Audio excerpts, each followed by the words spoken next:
Regresamos, Rosario Ibarra, en esta conversación. Bueno, retomo el hilo de lo que platicamos, bueno, de lo que estabas diciendo hace un momento sobre lo que está pasando en el estado de Oaxaca. Has mencionado torturas, detenciones arbitrarias, asuntos muy graves, muy desapariciones. Grave. Así es, también. Bueno, por lo pronto hablamos de 20 muertos. 20 muertos, que es terrible. Y lo dice la comisión en su informe preliminar, ahí menciona exactamente. ¿Qué te pareció el informe preliminar de la CNDH? Pues me parece que está muy bien, pero me duele que sea preliminar y que todavía falte para la recomendación y todo lo demás. Y a propósito de todo esto, hay algo que a mí me inquieta, que por ejemplo la comisión, según me decían por ahí algunas senadoras, que la comisión no puede actuar mientras no tenga denuncia de una víctima de la violación de sus derechos humanos.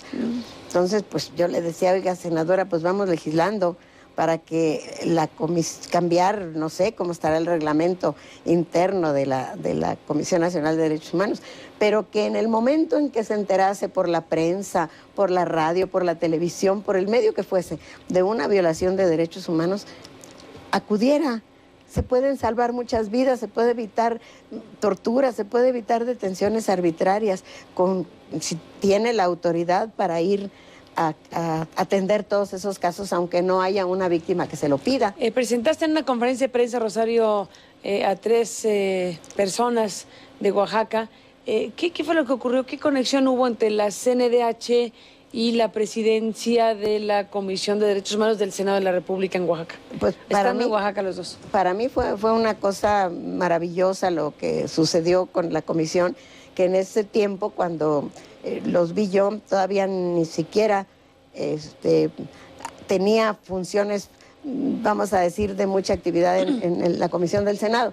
Estaba trabajando muy bien la Comisión Nacional de Derechos Humanos allá, tenían un visitador. En el informe viene todo eso, que cuánta gente tenían trabajando, todos los estudios que hicieron, vienen detalladas todas las cosas porque pues tienen la infraestructura para hacer todo eso. Y estaban trabajando muy bien. Yo había estado en Oaxaca y me puse a hablar en público ahí en Oaxaca, un grupo grande de gente, cuando estuvimos a una reunión con Flavio Sosa precisamente allá, y al salir me invitaron a hablar, me subí por ahí en un carro y empecé a hablar, y justamente 3 jóvenes que estaban como cuidándome para que no me fuera a caer de aquel improvisado foro, me salieron en una fotografía, y a esos 3 los secuestraron, se los llevaron, los torturaron, pero terriblemente, los golpearon hasta casi la inconsciencia, se los llevaron a una prisión que pues no recuerdan ellos ni dónde, les introdujeron agujas entre las uñas y la carne. Rosario. Sí, en serio, Rosario. Es terrible, pero hay que decirlo. Sí, sí, y entonces les metían los pies en agua y les ponían corriente eléctrica, pero cuando me avisaron a mí, yo estaba precisamente con el doctor Soberanes y algunos de los visitadores, y estaba el visitador que había venido de Oaxaca a darle un informe al doctor Soberanes. Se despidió y se fue, nos quedamos nosotros ahí, y en ese momento me hablaron de que habían secuestrado a esos 3 jóvenes. Al bajarse del avión, el visitador, llegan de aquí de México allá, ya le habían entregado los nombres de los muchachos, se movieron y lograron que los liberaran al día siguiente. Entonces vinieron aquí, nos los trajimos, los presenté en conferencia de prensa y dijeron ellos las torturas de que fueron víctimas y todo eso. Por eso te digo que cuando hay rapidez, cuando se hacen las cosas al instante, se puede salvar a mucha gente. ¿Para qué esperar a que pasen meses, semanas, meses? Hasta que alguien denuncie. Hasta que alguien denuncie. O años. Cuando no hay voluntad política, eres testigo del caso de nosotros. ¿Cuántos años tenemos nosotros reclamando la justicia para los desaparecidos? Y así se va y se va y se echa un gobierno la culpa y el otro no pueden o yo no fui y no pasa nada y es terrible. Y es mejor actuar así y me parece que estuvo muy bien la actitud y la actuación de la CNDH en ese momento. Lo que quisiera yo es que pudiera haber el margen constitucional, el marco constitucional legal para que se hiciera eso con esa premura con la que es necesaria en este pueblo que es tan sufrido, que le llegan por ahí la orden a un policía, viste Atenco, Acteal con paramilitares, El Charco, El Bosque, Aguas Blancas, nada más en los tiempos recientes, y antes ferrocarrileros, doctores, maestros, todo lo que pasó del 68, el 71, si recorremos la historia del país, es terrible. Entonces, francamente, cuando ya, al menos a mí que ya tengo tantos años en esto, me aterra estar pensando que pareciera que estamos en la época de Echeverría. Eso es brutal lo que dices, porque Pues sí, efectivamente estás refiriéndote a la época, a una época negra de México. Sí, y así está Oaxaca, terrible, y Atenco, terrible, es espantoso. Cosas espeluznantes que suceden y que con el correr de los años, con todo lo que hemos luchado, con todo lo que hemos batallado, era de que ya no sucediera. Hablar en particular de este caso de las 3 personas, por hablar de uno de los segmentos, digamos, de lo que se ha denunciado. ¿Quién es responsable de actuaciones de esta naturaleza? ¿Quién está detrás de acciones de tortura? Gente que puede ser bajo una figura de autoridad, este tipo de detenciones y este tipo de agravio contra los ciudadanos. Pues estaba la Policía Federal Preventiva y aparte, como dicen en Oaxaca... ¿Los reconocieron los torturados?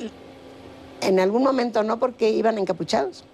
Esa es una modalidad de las policías actuales. Se encapuchan, se esconden su identidad detrás de una capucha y se los llevan a torturar. Pero los golpeaban inmediatamente que los detenían, inmediatamente agarrado y golpeado. Ayer detuvieron a otros 3 de la APO, ¿no? Los liberaron pronto porque ahora la gente, te digo, ya la gente no se deja, va inmediatamente a protestar y los liberaron rapidísimamente.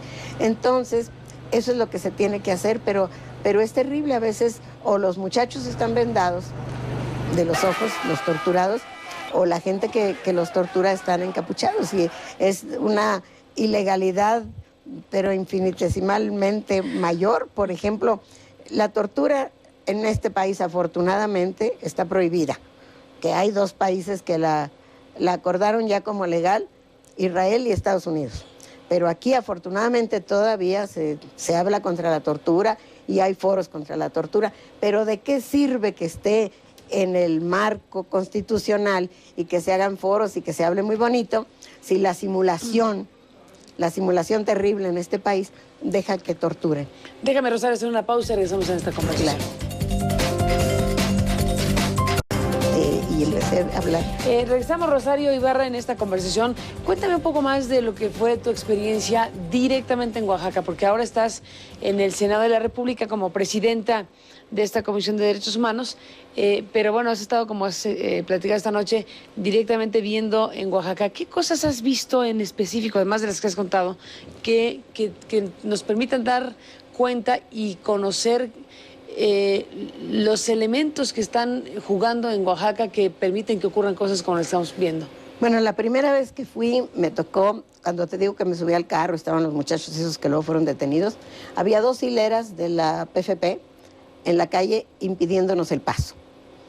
Ahí tuve que actuar así medio diplomáticamente porque uno de los jóvenes pues gritaba, nada más gritaba, que eso pues puede parar en grito y nada más, pero no sabíamos cómo podrían responder los de la Policía Federal Preventiva. Entonces, pues les dije, son pueblo en uniforme, no nos vamos a pelear con ellos, vamos a pelearnos con los que los mandan, a hacer el trabajo sucio, no con ellos. Pues yo para evitar, porque toda la gente que estaba conmigo, pues totalmente desarmada, como andaban siempre todos allá, y los señores traían tolete, y aunque digan que el tolete no es un arma, me canso que es un arma mortal, te dan un golpe en la cabeza y te pueden matar. Y entonces, para no exponer a toda aquella gente, yo les dije, son pueblo igual que nosotros. Y están ahí, pues algunos porque no encuentran otro empleo y ahí están. Era la manera de que no hubiera más violencia. Y además, pues también me estaba cuidando yo, tengo que hacerlo.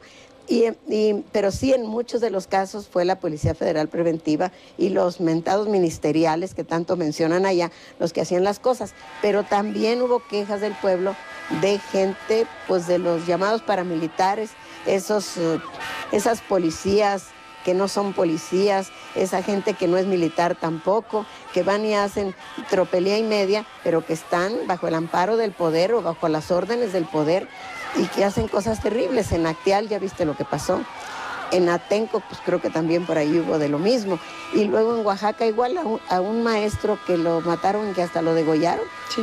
Se hablaba de que eran, yo te digo lo que escuché, palabras textuales. paramilitares de Ulises Ruiz. Eso decía la gente. Yo te lo digo exactamente como lo escuché. Me preguntas qué vi, qué oí, pues te lo digo, ¿cómo no?